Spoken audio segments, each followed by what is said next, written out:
ನಮಸ್ಕಾರ, ನೀವು ನೋಡ್ತಾ ಇದ್ದೀರಾ ರಿಪಬ್ಲಿಕ್ ಕನ್ನಡ. ನಾನು ಸ್ಮಿತಾ ರಂಗನಾಥ್. ಧರ್ಮಸ್ಥಳ ಷಡ್ಯಂತ್ರ ಕೇಸ್ನಲ್ಲಿ ಇದೀಗ ಬುರುಡೆ ಗ್ಯಾಂಗ್ ಯೂ ಟರ್ನ್ ಹೊಡೆದಿದೆ. ಷಡ್ಯಂತ್ರ ಪ್ರಕರಣದಲ್ಲಿ ಬುರುಡೆ ಗ್ಯಾಂಗ್ ಬೃಹನ್ ನಾಟಕ ಇದೀಗ ಮತ್ತೊಂದು ಮಜಲನ್ನ ಪಡೆದುಕೊಂಡಿದೆ. ಧರ್ಮಸ್ಥಳ ವಿರುದ್ಧದ ಕೇಸ್ ರದ್ದತಿಗೆ ರಿಟ್ ಅರ್ಜಿಯನ್ನ ಸಲ್ಲಿಕೆ ಮಾಡಲಾಗಿದೆ. ತಿಮರೋಡಿ, ಮಟ್ಟಣ್ಣ, ಜಯಂತ್ರಿಂದ ಈ ಅರ್ಜಿಯನ್ನ ಸಲ್ಲಿಕೆ ಮಾಡಲಾಗಿದೆ. ಮೂಲ ಪ್ರಕರಣವನ್ನೇ ರದ್ದು ಮಾಡುವಂತೆ ಕೋರಿ ಅರ್ಜಿಯನ್ನ ಸಲ್ಲಿಕೆ ಮಾಡಲಾಗಿದೆ. ಕೆಲವೇ ಕ್ಷಣಗಳಲ್ಲಿ ಹೈಕೋರ್ಟ್ನಲ್ಲಿ ಅರ್ಜಿಯ ವಿಚಾರಣೆ ನಡೆಯುವ ಸಾಧ್ಯತೆ ಇದೆ.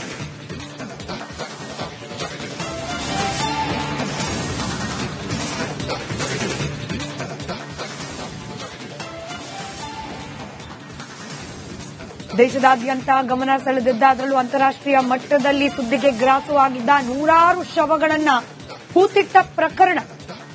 ಈ ಪ್ರಕರಣವನ್ನೇ ರದ್ದು ಮಾಡಿ ಅಂತ ಹೇಳಿ ಇದೀಗ ಕೇಳ್ತಾ ಇರೋದು ಸರ್ಕಾರವೂ ಅಲ್ಲ, ಧರ್ಮಸ್ಥಳ ಪರವಾಗಿ ನಿಂತವರೂ ಅಲ್ಲ, ಧರ್ಮಾಧಿಕಾರಿ ವೀರೇಂದ್ರ ಹೆಗಡೆ ಅವರ ಕುಟುಂಬಸ್ಥರು ಅಲ್ಲ. ಬದಲಾಗಿ ಕೇಳ್ತಾ ಇರೋದು ಯಾರು ಆರೋಪ ಮಾಡಿದ್ರು ಆ ಜನರೇ.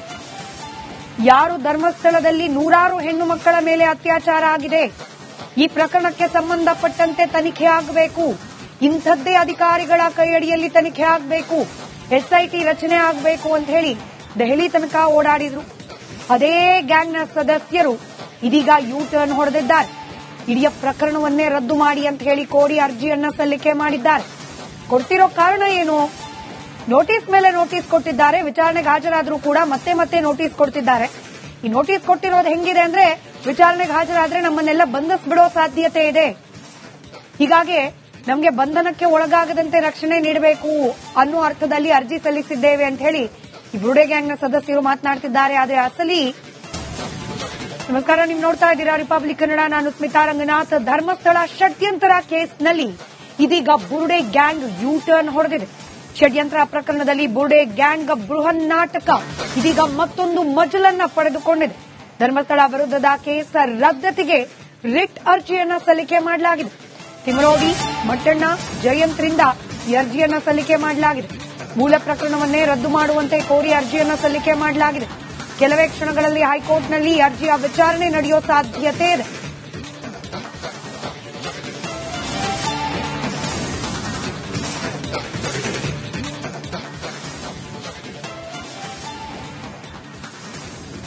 ದೇಶದಾದ್ಯಂತ ಗಮನ ಸೆಳೆದಿದ್ದ, ಅದರಲ್ಲೂ ಅಂತಾರಾಷ್ಟ್ರೀಯ ಮಟ್ಟದಲ್ಲಿ ಸುದ್ದಿಗೆ ಗ್ರಾಸವಾಗಿದ್ದ ನೂರಾರು ಶವಗಳನ್ನ ಹೂತಿಟ್ಟ ಪ್ರಕರಣ. ಈ ಪ್ರಕರಣವನ್ನೇ ರದ್ದು ಮಾಡಿ ಅಂತ ಹೇಳಿ ಇದೀಗ ಕೇಳ್ತಾ ಇರೋದು ಸರ್ಕಾರವೂ ಅಲ್ಲ, ಧರ್ಮಸ್ಥಳ ಪರವಾಗಿ ನಿಂತವರೂ ಅಲ್ಲ, ಧರ್ಮಾಧಿಕಾರಿ ವೀರೇಂದ್ರ ಹೆಗಡೆ ಅವರ ಕುಟುಂಬಸ್ಥರು ಅಲ್ಲ. ಬದಲಾಗಿ ಕೇಳ್ತಾ ಇರೋದು ಯಾರು ಆರೋಪ ಮಾಡಿದ್ರು ಆ ಜನರೇ. ಯಾರು ಧರ್ಮಸ್ಥಳದಲ್ಲಿ ನೂರಾರು ಹೆಣ್ಣು ಮಕ್ಕಳ ಮೇಲೆ ಅತ್ಯಾಚಾರ ಆಗಿದೆ, ಈ ಪ್ರಕರಣಕ್ಕೆ ಸಂಬಂಧಪಟ್ಟಂತೆ ತನಿಖೆ ಆಗಬೇಕು. ಇಂಥದ್ದೇ ಅಧಿಕಾರಿಗಳ ಕೈಯಡಿಯಲ್ಲಿ ತನಿಖೆ ಆಗಬೇಕು, ಎಸ್ಐಟಿ ರಚನೆ ಆಗಬೇಕು ಅಂತ ಹೇಳಿ ದೆಹಲಿ ತನಕ ಓಡಾಡಿದ್ರು. ಅದೇ ಗ್ಯಾಂಗ್ನ ಸದಸ್ಯರು ಇದೀಗ ಯೂ ಟರ್ನ್ ಹೊಡೆದಿದ್ದಾರೆ. ಇಡೀ ಪ್ರಕರಣವನ್ನೇ ರದ್ದು ಮಾಡಿ ಅಂತ ಹೇಳಿ ಕೋರಿ ಅರ್ಜಿಯನ್ನ ಸಲ್ಲಿಕೆ ಮಾಡಿದ್ದಾರೆ. ಕೊಡ್ತಿರೋ ಕಾರಣ ಏನು? ನೋಟಿಸ್ ಮೇಲೆ ನೋಟಿಸ್ ಕೊಟ್ಟಿದ್ದಾರೆ. ವಿಚಾರಣೆಗೆ ಹಾಜರಾದ್ರೂ ಕೂಡ ಮತ್ತೆ ಮತ್ತೆ ನೋಟಿಸ್ ಕೊಡ್ತಿದ್ದಾರೆ. ಈ ನೋಟಿಸ್ ಕೊಟ್ಟಿರೋದು ಹೆಂಗಿದೆ ಅಂದ್ರೆ, ವಿಚಾರಣೆಗೆ ಹಾಜರಾದ್ರೆ ನಮ್ಮನ್ನೆಲ್ಲ ಬಂಧಿಸ್ಬಿಡೋ ಸಾಧ್ಯತೆ ಇದೆ, ಹೀಗಾಗಿ ನಮಗೆ ಬಂಧನಕ್ಕೆ ಒಳಗಾಗದಂತೆ ರಕ್ಷಣೆ ನೀಡಬೇಕು ಅನ್ನೋ ಅರ್ಥದಲ್ಲಿ ಅರ್ಜಿ ಸಲ್ಲಿಸಿದ್ದೇವೆ ಅಂತ ಹೇಳಿ ಈ ಬುರುಡೆ ಗ್ಯಾಂಗ್ನ ಸದಸ್ಯರು ಮಾತನಾಡ್ತಿದ್ದಾರೆ. ಆದರೆ ಅಸಲಿ ನಮಸ್ಕಾರ, ನೀವು ನೋಡ್ತಾ ಇದ್ದೀರಾ ರಿಪಬ್ಲಿಕ್ ಕನ್ನಡ. ನಾನು ಸ್ಮಿತಾ ರಂಗನಾಥ್. ಧರ್ಮಸ್ಥಳ ಷಡ್ಯಂತ್ರ ಕೇಸ್ನಲ್ಲಿ ಇದೀಗ ಬುರುಡೆ ಗ್ಯಾಂಗ್ ಯೂ ಟರ್ನ್ ಹೊಡೆದಿದೆ. ಷಡ್ಯಂತ್ರ ಪ್ರಕರಣದಲ್ಲಿ ಬುರುಡೆ ಗ್ಯಾಂಗ್ ಬೃಹನ್ ನಾಟಕ ಇದೀಗ ಮತ್ತೊಂದು ಮಜಲನ್ನ ಪಡೆದುಕೊಂಡಿದೆ. ಧರ್ಮಸ್ಥಳ ವಿರುದ್ಧದ ಕೇಸ್ ರದ್ದತಿಗೆ ರಿಟ್ ಅರ್ಜಿಯನ್ನ ಸಲ್ಲಿಕೆ ಮಾಡಲಾಗಿದೆ. ತಿಮರೋಡಿ, ಮಟ್ಟಣ್ಣ, ಜಯಂತ್ರಿಂದ ಈ ಅರ್ಜಿಯನ್ನ ಸಲ್ಲಿಕೆ ಮಾಡಲಾಗಿದೆ. ಮೂಲ ಪ್ರಕರಣವನ್ನೇ ರದ್ದು ಮಾಡುವಂತೆ ಕೋರಿ ಅರ್ಜಿಯನ್ನ ಸಲ್ಲಿಕೆ ಮಾಡಲಾಗಿದೆ. ಕೆಲವೇ ಕ್ಷಣಗಳಲ್ಲಿ ಹೈಕೋರ್ಟ್ನಲ್ಲಿ ಅರ್ಜಿಯ ವಿಚಾರಣೆ ನಡೆಯುವ ಸಾಧ್ಯತೆ ಇದೆ.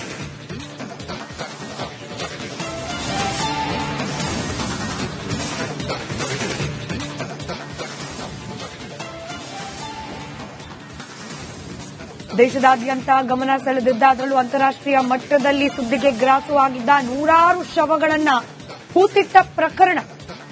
ಈ ಪ್ರಕರಣವನ್ನೇ ರದ್ದು ಮಾಡಿ ಅಂತ ಹೇಳಿ ಇದೀಗ ಕೇಳ್ತಾ ಇರೋದು ಸರ್ಕಾರವೂ ಅಲ್ಲ, ಧರ್ಮಸ್ಥಳ ಪರವಾಗಿ ನಿಂತವರೂ ಅಲ್ಲ, ಧರ್ಮಾಧಿಕಾರಿ ವೀರೇಂದ್ರ ಹೆಗಡೆ ಅವರ ಕುಟುಂಬಸ್ಥರು ಅಲ್ಲ. ಬದಲಾಗಿ ಕೇಳ್ತಾ ಇರೋದು ಯಾರು ಆರೋಪ ಮಾಡಿದ್ರು ಆ ಜನರೇ.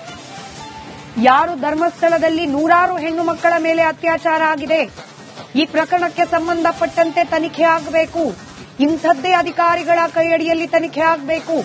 ಎಸ್ಐಟಿ ರಚನೆ ಆಗಬೇಕು ಅಂತ ಹೇಳಿ ದೆಹಲಿ ತನಕ ಓಡಾಡಿದ್ರು.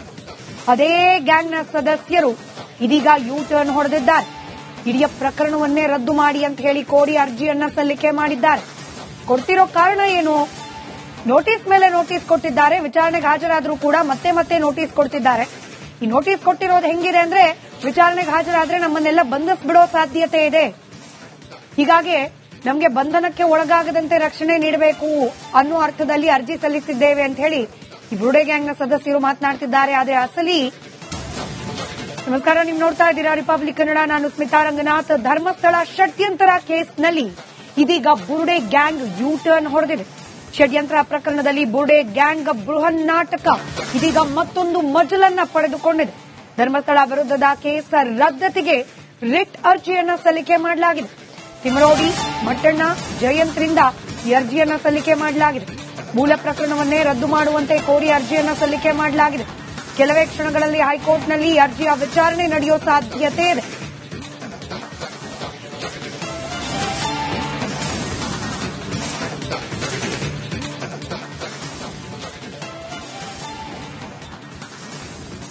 ದೇಶದಾದ್ಯಂತ ಗಮನ ಸೆಳೆದಿದ್ದ, ಅದರಲ್ಲೂ ಅಂತಾರಾಷ್ಟ್ರೀಯ ಮಟ್ಟದಲ್ಲಿ ಸುದ್ದಿಗೆ ಗ್ರಾಸವಾಗಿದ್ದ ನೂರಾರು ಶವಗಳನ್ನ ಹೂತಿಟ್ಟ ಪ್ರಕರಣ.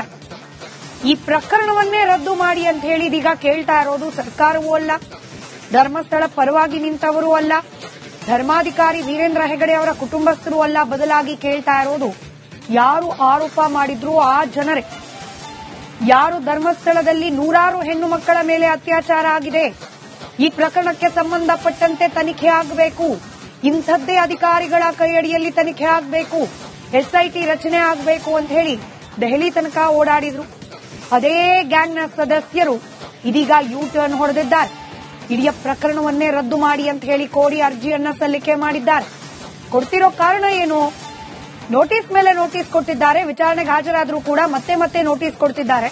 ಈ ನೋಟಿಸ್ ಕೊಟ್ಟಿರೋದು ಹೆಂಗಿದೆ ಅಂದ್ರೆ, ವಿಚಾರಣೆಗೆ ಹಾಜರಾದ್ರೆ ನಮ್ಮನ್ನೆಲ್ಲ ಬಂಧಿಸ್ಬಿಡೋ ಸಾಧ್ಯತೆ ಇದೆ, ಹೀಗಾಗಿ ನಮಗೆ ಬಂಧನಕ್ಕೆ ಒಳಗಾಗದಂತೆ ರಕ್ಷಣೆ ನೀಡಬೇಕು ಅನ್ನೋ ಅರ್ಥದಲ್ಲಿ ಅರ್ಜಿ ಸಲ್ಲಿಸಿದ್ದೇವೆ ಅಂತ ಹೇಳಿ ಈ ಬುರುಡೆ ಗ್ಯಾಂಗ್ನ ಸದಸ್ಯರು ಮಾತನಾಡ್ತಿದ್ದಾರೆ. ಆದರೆ ಅಸಲಿ ನಮಸ್ಕಾರ, ನೀವು ನೋಡ್ತಾ ಇದ್ದೀರಾ ರಿಪಬ್ಲಿಕ್ ಕನ್ನಡ, ನಾನು ಸ್ಮಿತಾ ರಂಗನಾಥ್. ಧರ್ಮಸ್ಥಳ ಷಡ್ಯಂತ್ರ ಕೇಸ್ನಲ್ಲಿ ಇದೀಗ ಬುರುಡೆ ಗ್ಯಾಂಗ್ ಯೂ ಟರ್ನ್ ಹೊಡೆದಿದೆ.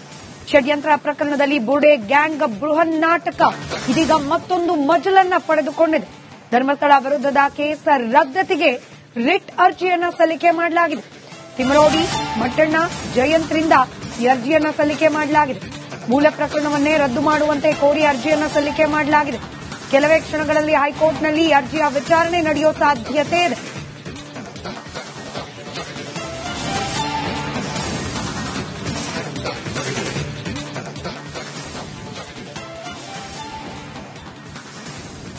ದೇಶದಾದ್ಯಂತ ಗಮನ ಸೆಳೆದಿದ್ದ, ಅದರಲ್ಲೂ ಅಂತಾರಾಷ್ಟ್ರೀಯ ಮಟ್ಟದಲ್ಲಿ ಸುದ್ದಿಗೆ ಗ್ರಾಸವಾಗಿದ್ದ ನೂರಾರು ಶವಗಳನ್ನ ಹೂತಿಟ್ಟ ಪ್ರಕರಣ. ಈ ಪ್ರಕರಣವನ್ನೇ ರದ್ದು ಮಾಡಿ ಅಂತ ಹೇಳಿ ಇದೀಗ ಕೇಳ್ತಾ ಇರೋದು ಸರ್ಕಾರವೂ ಅಲ್ಲ, ಧರ್ಮಸ್ಥಳ ಪರವಾಗಿ ನಿಂತವರೂ ಅಲ್ಲ, ಧರ್ಮಾಧಿಕಾರಿ ವೀರೇಂದ್ರ ಹೆಗಡೆ ಅವರ ಕುಟುಂಬಸ್ಥರು ಅಲ್ಲ. ಬದಲಾಗಿ ಕೇಳ್ತಾ ಇರೋದು ಯಾರು ಆರೋಪ ಮಾಡಿದ್ರು ಆ ಜನರೇ. ಯಾರು ಧರ್ಮಸ್ಥಳದಲ್ಲಿ ನೂರಾರು ಹೆಣ್ಣು ಮಕ್ಕಳ ಮೇಲೆ ಅತ್ಯಾಚಾರ ಆಗಿದೆ, ಈ ಪ್ರಕರಣಕ್ಕೆ ಸಂಬಂಧಪಟ್ಟಂತೆ ತನಿಖೆ ಆಗಬೇಕು. ಇಂಥದ್ದೇ ಅಧಿಕಾರಿಗಳ ಕೈಯಡಿಯಲ್ಲಿ ತನಿಖೆ ಆಗಬೇಕು. ಎಸ್ಐಟಿ ರಚನೆ ಆಗಬೇಕು ಅಂತ ಹೇಳಿ ದೆಹಲಿ ತನಕ ಓಡಾಡಿದ್ರು. ಅದೇ ಗ್ಯಾಂಗ್ನ ಸದಸ್ಯರು ಇದೀಗ ಯೂ ಟರ್ನ್ ಹೊಡೆದಿದ್ದಾರೆ. ಇಡೀ ಪ್ರಕರಣವನ್ನೇ ರದ್ದು ಮಾಡಿ ಅಂತ ಹೇಳಿ ಕೋರಿ ಅರ್ಜಿಯನ್ನ ಸಲ್ಲಿಕೆ ಮಾಡಿದ್ದಾರೆ. ಕೊಡ್ತಿರೋ ಕಾರಣ ಏನು? ನೋಟಿಸ್ ಮೇಲೆ ನೋಟಿಸ್ ಕೊಟ್ಟಿದ್ದಾರೆ. ವಿಚಾರಣೆಗೆ ಹಾಜರಾದ್ರೂ ಕೂಡ ಮತ್ತೆ ಮತ್ತೆ ನೋಟಿಸ್ ಕೊಡ್ತಿದ್ದಾರೆ. ಈ ನೋಟಿಸ್ ಕೊಟ್ಟಿರೋದು ಹೆಂಗಿದೆ ಅಂದ್ರೆ, ವಿಚಾರಣೆಗೆ ಹಾಜರಾದ್ರೆ ನಮ್ಮನ್ನೆಲ್ಲ ಬಂಧಿಸ್ಬಿಡೋ ಸಾಧ್ಯತೆ ಇದೆ, ಹೀಗಾಗಿ ನಮಗೆ ಬಂಧನಕ್ಕೆ ಒಳಗಾಗದಂತೆ ರಕ್ಷಣೆ ನೀಡಬೇಕು ಅನ್ನೋ ಅರ್ಥದಲ್ಲಿ ಅರ್ಜಿ ಸಲ್ಲಿಸಿದ್ದೇವೆ ಅಂತ ಹೇಳಿ ಈ ಬುರುಡೆ ಗ್ಯಾಂಗ್ನ ಸದಸ್ಯರು ಮಾತನಾಡ್ತಿದ್ದಾರೆ. ಆದರೆ ಅಸಲಿ